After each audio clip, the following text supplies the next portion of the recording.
Hi friends, how are you? A very good morning. चलिए देखते हैं आज क्या था। सो टुडे इज़ 21 जून।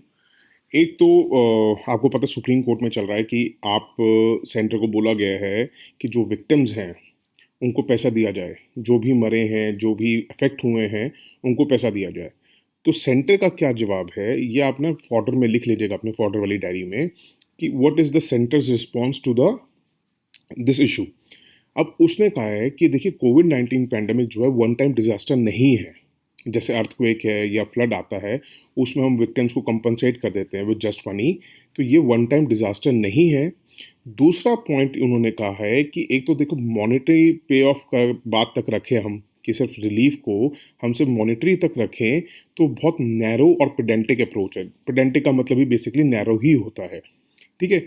और उसमें फिर थर्ड पॉइंट उन्होंने दिया है कि ऐसा कोई प्रेसिडेंट भी नहीं है, हमारे पास कोई एग्जाम्पल भी नहीं है कि जिसमें कंपनसेशन दिया जाता है ऐसी डिजीज़ या डिज़ास्टर को जो कई महीने या कई साल चली हो। क्योंकि हम देख रहे हैं 2020 जनवरी से इसने हमें अटैक करना शुरू करा है। तो इतना लंबा कोई डिज़ास्टर और डिजीज़ हमें नहीं पता कि उसमें कभी ऐसे एक्स ग्रेटिव कंपनसेशन दिया जाता हो। तीसरा चौथा पॉइंट उन्होंने कहा है कि अगर हम मासिव डिस्ट्रीब्यूशन ऑफ कंपनसेशन होगा एट दिस पॉइंट, तो वो फाइनेंशियल रिसोर्सेज जितने भी हैं सेंटर और स्टेट्स के, वो ख़त्म कर देगा। ऑलरेडी वो कह रहे हैं कि फाइनेंसेस जो हैं सेंटर और स्टेट के, वो अंडर सीवियर स्ट्रेन है। क्यों? क्योंकि एक तो इकोनॉमी डाउन होने की वजह से टैक्स रेवेन्यूज रिड्यूस हुए हैं, और दूसरा इंक्रीज़ अगर हमारा, जो आपको देख ही रहे हैं, हेल्थ एक्सपेंसेस में इस पेंडेमिक की वजह से बहुत ज़्यादा हुआ है। तो इसलिए हमारे स्टेट और सेंटर के पास फंड्स ही बहुत कम हैं। और अगर हमने इनको भी ex gratia compensation for COVID victims को देना शुरू कर दिया, तो स्टेट्स के पास फंड्स नहीं होंगे कि वो कोविड-19 के और रिस्पॉन्सेस को, मेडिकल, एसेंशियल मेडिकल और अदर सप्लाईज़ के लिए प्रोविज़न कर सके। या अगर कोई और डिज़ास्टर हो जाता है, साइक्लोन आ जाता है या फ्लड आ जाता है, तो उस टाइम केयर करने के लिए हमारे पास फंड्स नहीं होंगे, अगर सारे फंड्स हम लोग इनको दे देते हैं तो। तो ये सेंटर का जवाब आया है, 4 से 5 पॉइंट सेंटर ने अपने रखे हैं। अब इसके ऊपर आई थिंक कोई ना कोई एडिटोरियल ज़रूर आएगा जो बताएगा सच्चाई क्या है, क्योंकि आपको ही पता है पेट्रोल डीजल कितना हो चुका है, और कभी कभी तो सेंटर का ही रहा है कि रिकॉर्ड तोड़ हमारे पास जीएसटी कलेक्शन हुआ है।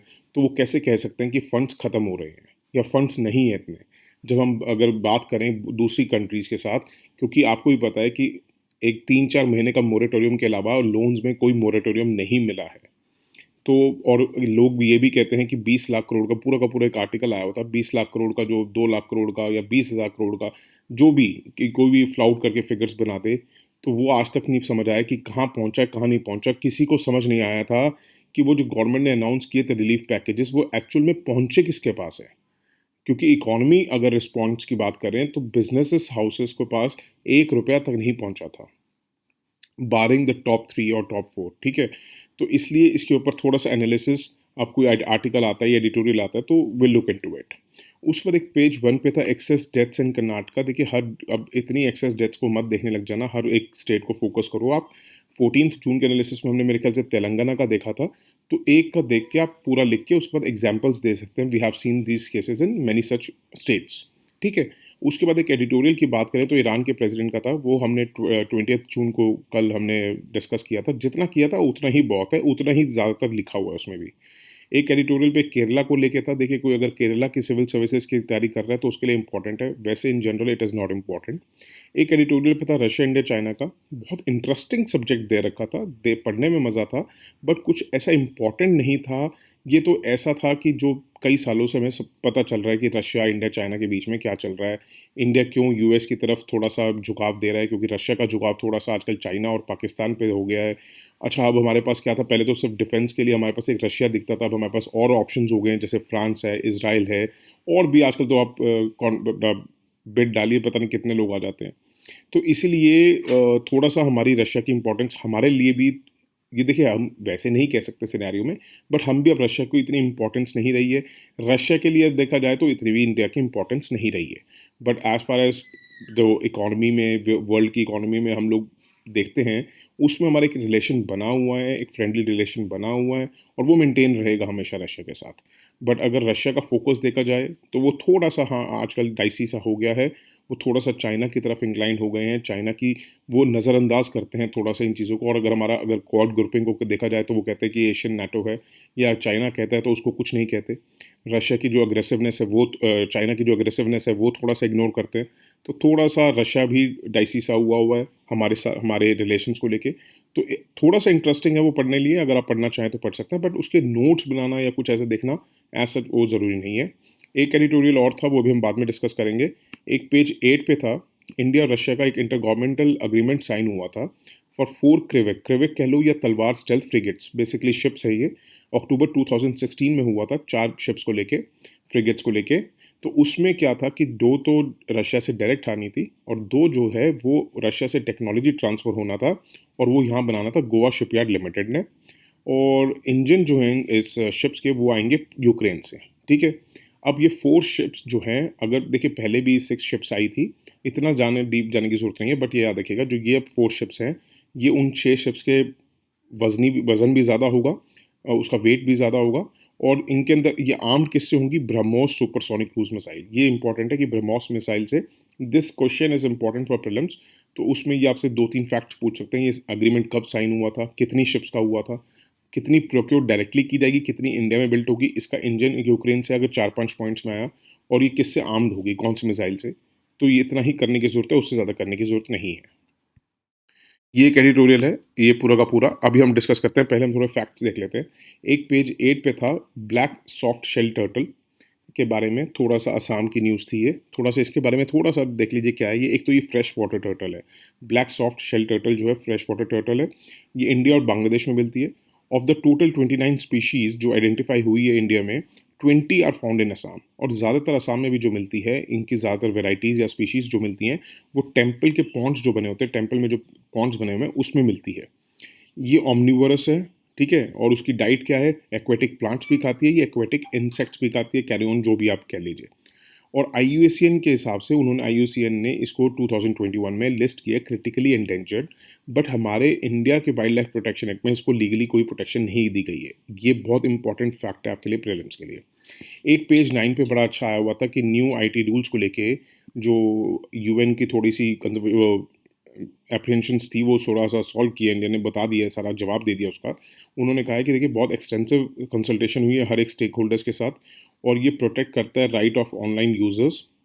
और ये जवाब दिया है ह्यूमन राइट काउंसिल्स इन जिनेवा में, इंडिया की तरफ से जो जवाब किया है।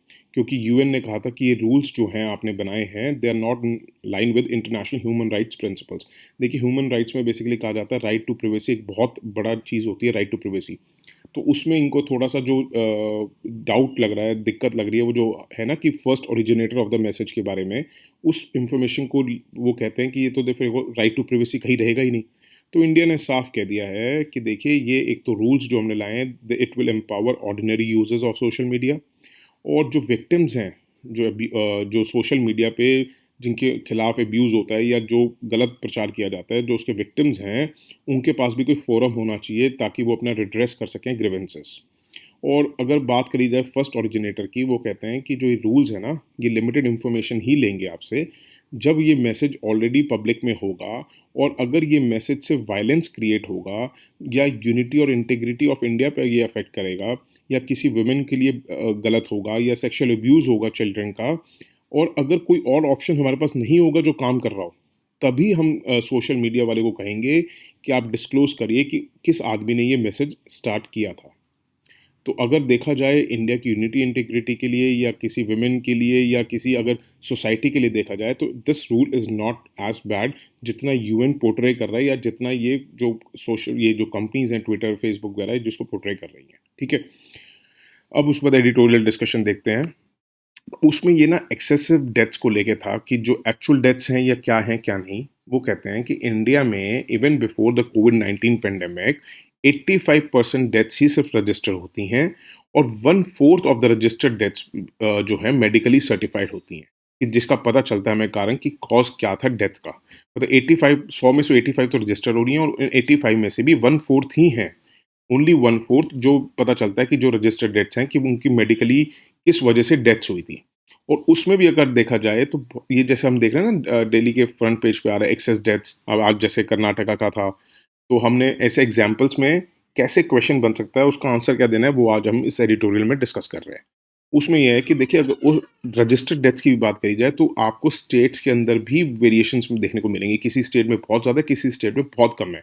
और स्टेट्स के अंदर भी अगर देखा जाए तो रूरल और अर्बन में भी बहुत डिवाइड देखने को मिलेगा कि रूरल डेथ्स बहुत अगर कम हो रही हैं, क्या नाम है, रजिस्टर होती हैं, और अर्बन थोड़ी ज़्यादा होती हैं।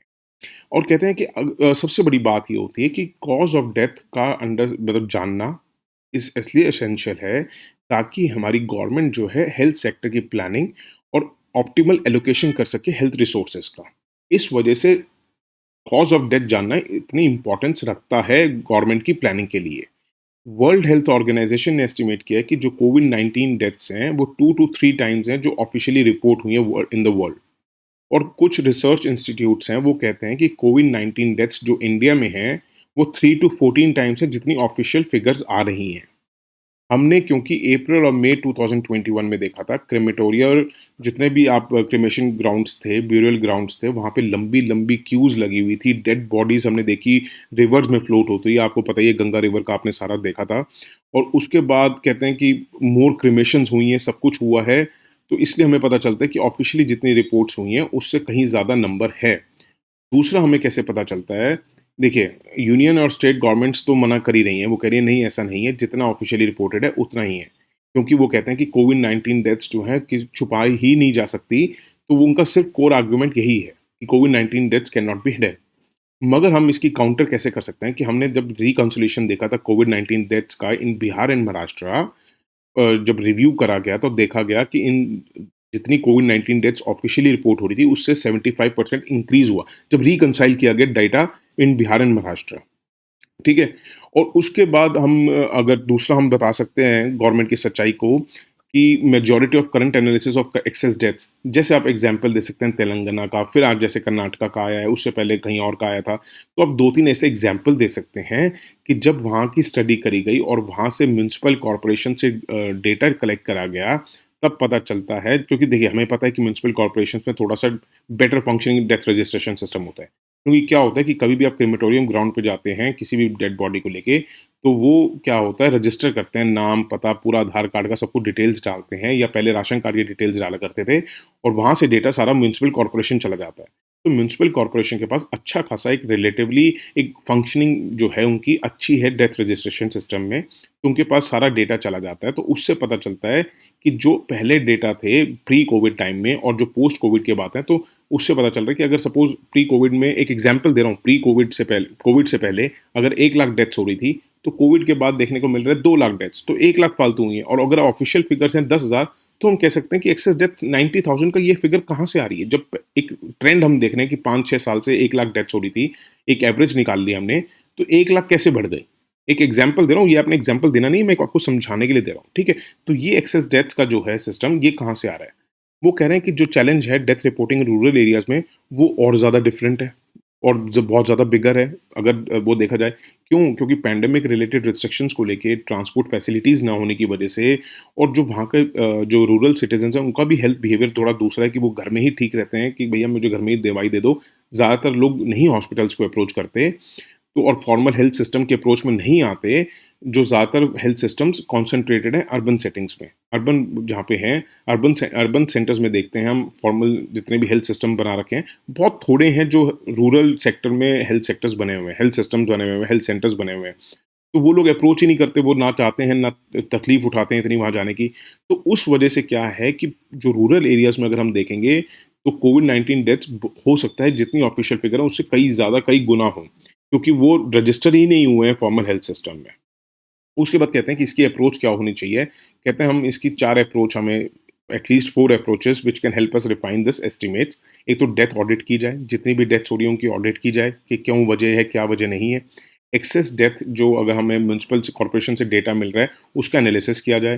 डेथ सर्वेज़ किए जाएँ। डेथ सर्वेज़ आप कैसे कर सकते हैं? जैसे सपोज़ म्युनिसिपल कॉर्पोरेशन में रजिस्टर ना हो रहा, तो हर पंचायत को एक फॉर्म दे दिया जाए ताकि पंचायत देखे, हर पंचायत के पास होगा, वो पंचायत जो है डिस्ट्रिक्ट कलेक्टर को दे, डिस्ट्रिक्ट कलेक्टर के पास सारा डेटा ऐज़ आए कि उस डिस्ट्रिक्ट में कितनी विलेजेस हैं और उनमें क्या डेटा आ रहा है उनके पास, उससे ज़्यादा हमें पता चलेगा।